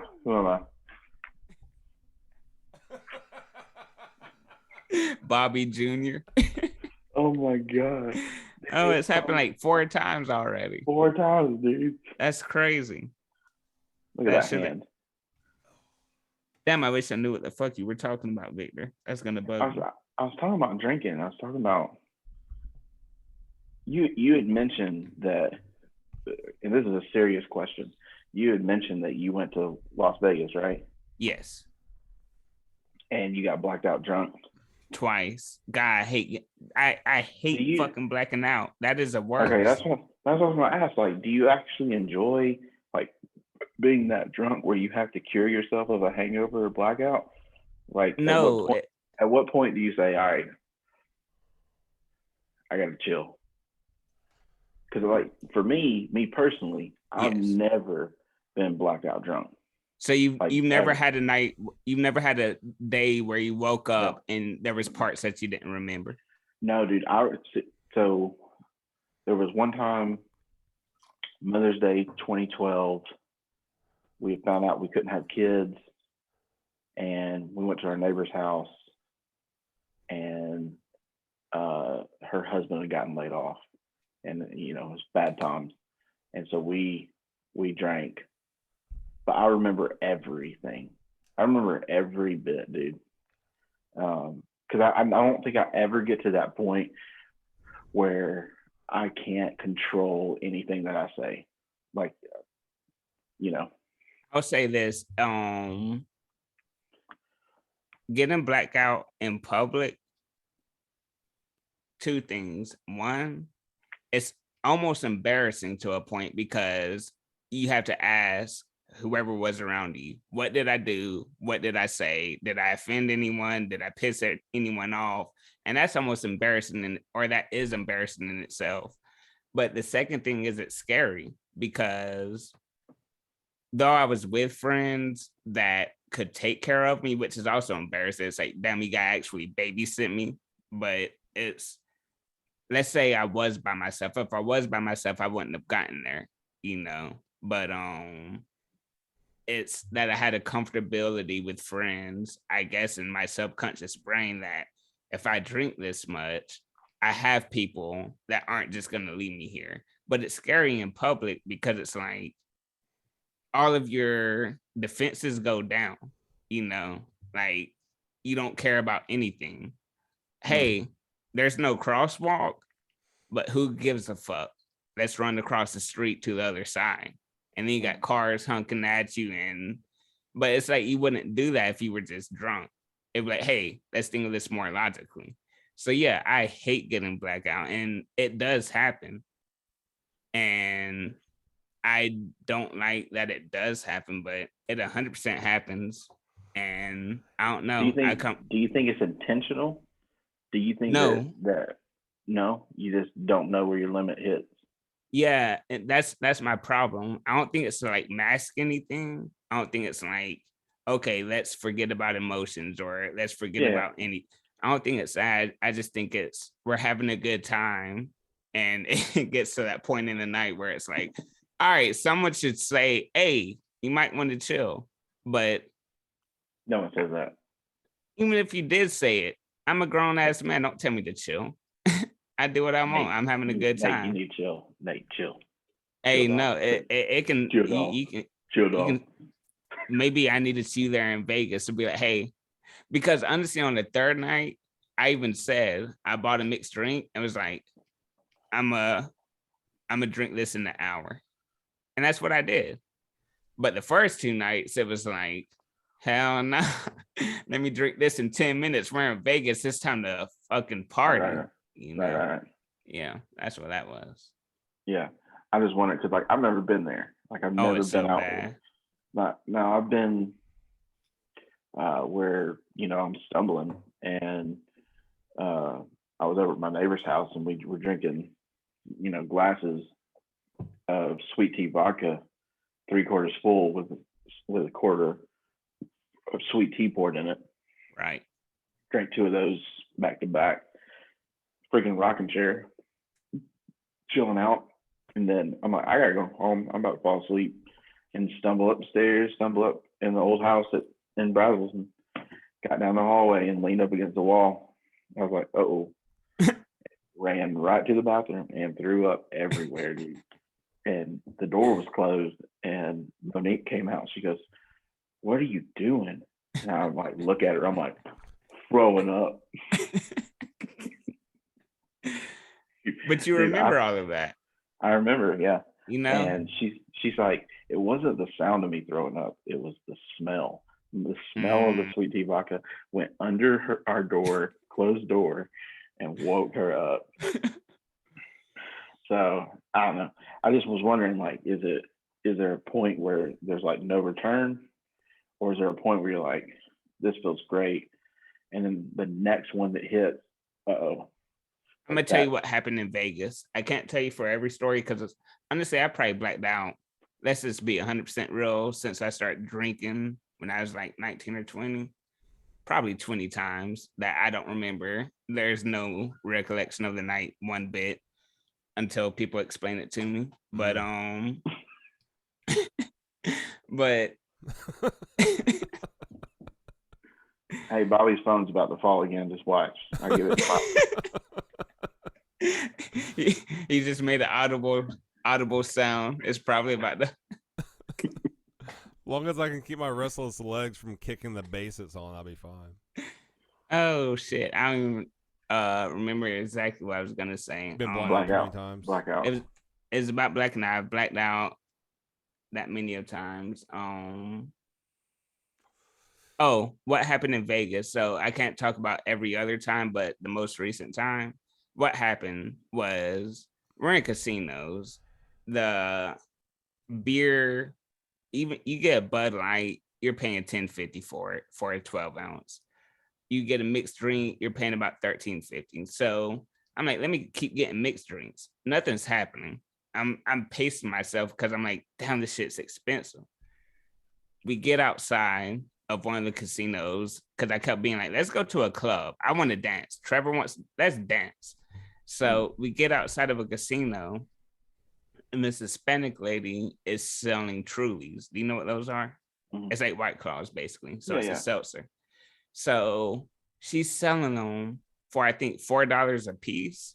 I'm like, you can't get that in casinos, can't get that deal anywhere else. I said, let me get 2 of them. So I got 2 of them. We go to the club that took us like 10 minutes to walk to, and they're like, you can't take those inside. So I chug both of those. They're doing a special inside, buy one, get one. So I just chug the Trulies, and then I get Long Island iced tea and get a second one for free. Club was lame. And they're like, can we leave? And I was like, I got 2 drinks. So they're like, we want to get out of here. So I chugged both of those. After I chugged those, Men in Black, pin to the face. I don't remember shit. Like after I chugged the Trulies and after I chugged the 2 Long Island iced teas, I was done for. Man. And that's what happened. See, that's the thing, Nate. Like that's why I know like you're a legit person. You just mentioned Men in Black. Like that right there. You were born at the right time. You got Men in Black in your system. You know, all these young whippersnappers that have no clue. Man. Poor people. Poor people. Feel bad, you know, but hey, your daughter's gonna have her own thing when she grows up, and it's gonna be a classic cult movie to her. And dude, I'm so scared. I'm so scared of her growing up, bro. That sounds scary. It's scary. Being a parent sounds scary. Being a parent's hard. I'm sure that you fucked up and you know what your mess ups are. And it's like, man, I shouldn't do this, or I shouldn't have handled it that way. But being a parent, I feel like one of the hardest things in adult life. Like, and you choose to do it. Some people don't choose to do it, but you choose to do it. And once you're in it, it's like, whoa. It's like how no one taught you how to be an adult. No one can teach you how to be a parent. Yeah, well, I mean, a lot of I had one of those moments today with Clarissa. You know, she made me mad, and she didn't listen. She didn't follow directions, and I lost my cool. She lost her cool. We're over here like yelling at each other in the freaking living room, like 14-year-old, like just. And she's going upstairs. She's like locking her door and everything. Dude, it was insane. Like she literally took her Paw Patrol tower, closed the door, and wedged the bottom of the Paw Patrol tower underneath. And when I went to open the door because I gave her time to chill, I couldn't get in. Like, dude, she was wedged in there. Man. And I'm like, because when you're a person, as a normal person, and someone disrespects you, and it's like blatant disrespect and it's consistent, you're taught to hit them in the face. Exactly. But you can't do that with your child. Exactly. you got to love them through it, and that's what makes parenting difficult, because like you have to love them through the most difficult time. And let me ask you this. So one term that I always hated was, I brought you into this world, I can take you out of it. My mom said that to me a couple of times, and it's like, she said it in a joking way. It was never in we're in the argument and she says it, but something I don't like, and I want to know your take on it as a parent, is when the parent says, I sacrificed so much for you. Okay, well, you sacrificed so much for me and I appreciate it. But I didn't ask to be here. You wanted me here and you brought me into this world. So shouldn't you what? That shouldn't even be a thought in my head. That's just a selfish statement. I mean, yeah.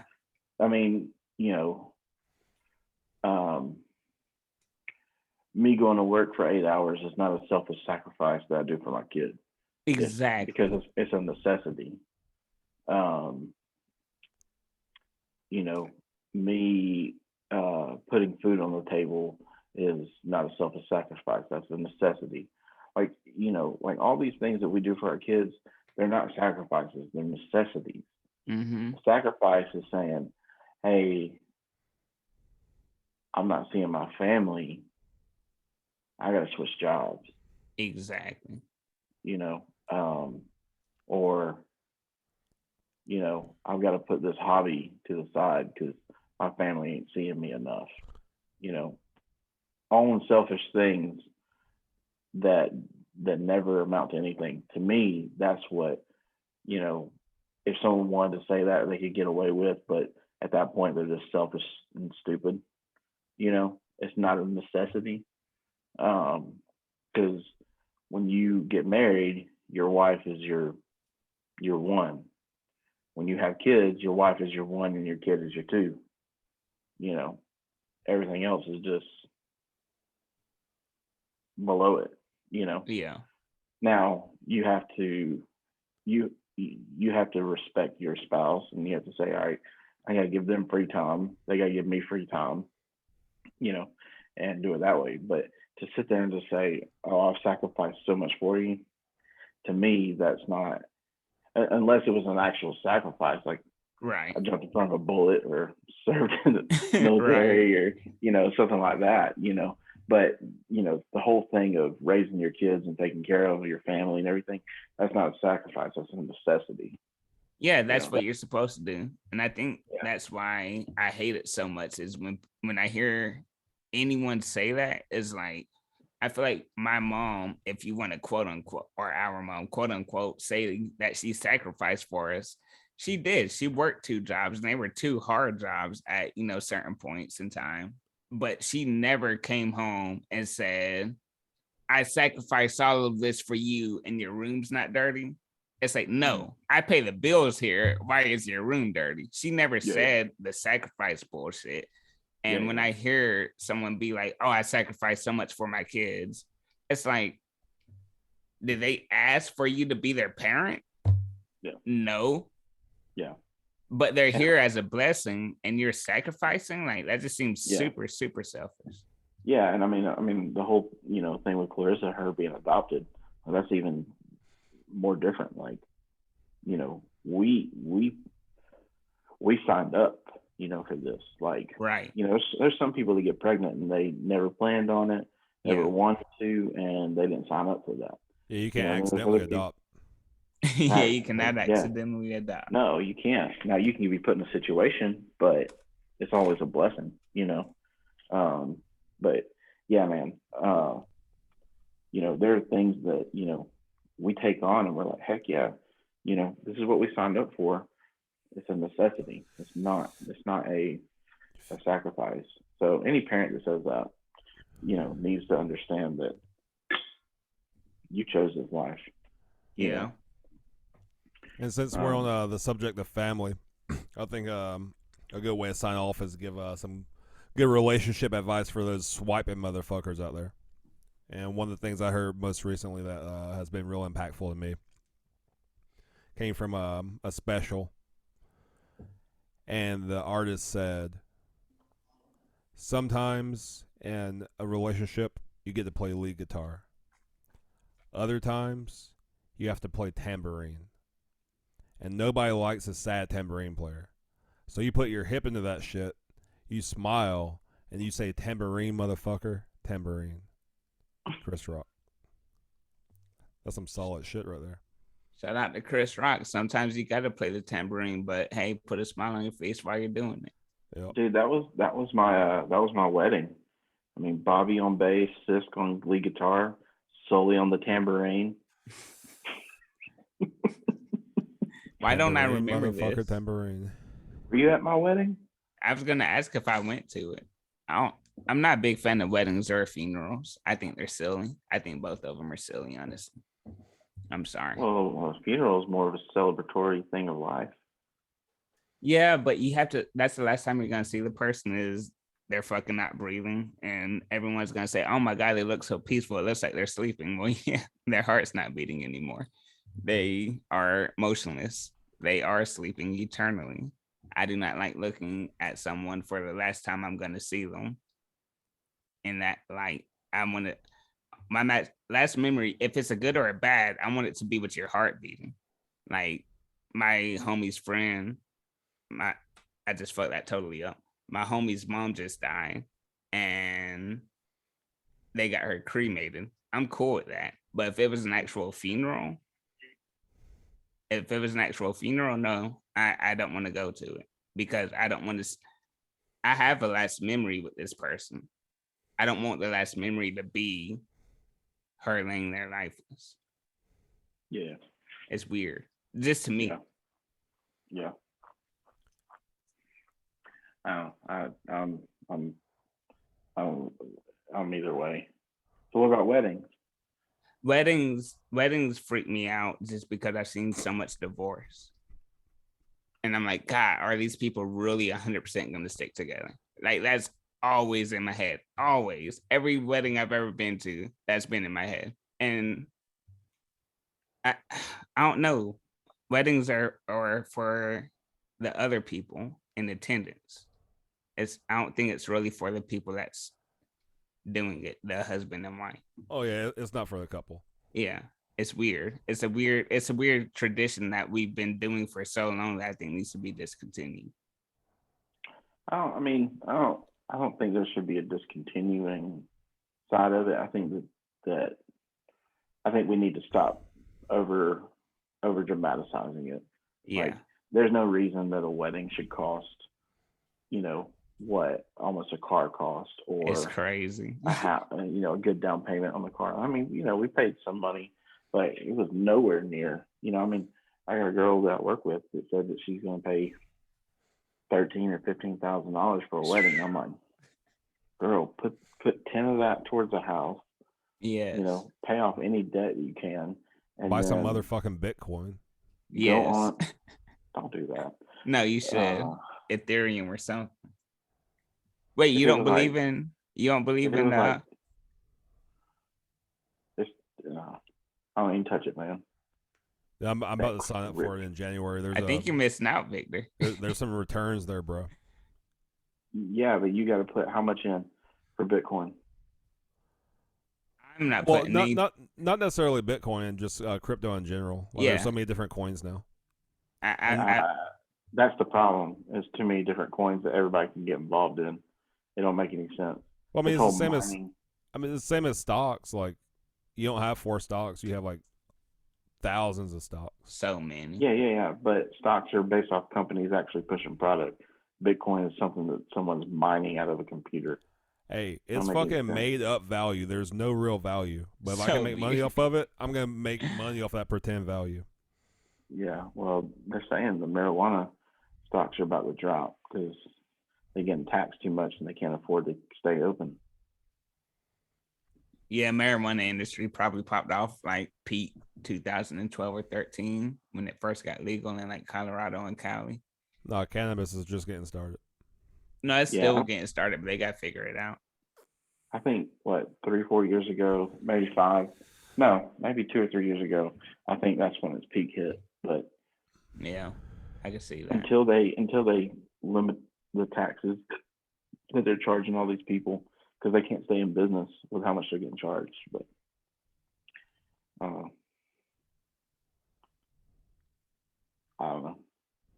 All right, here's a I'm gonna play this, and then if y'all want to say anything or do anything, you can. But we can sign off.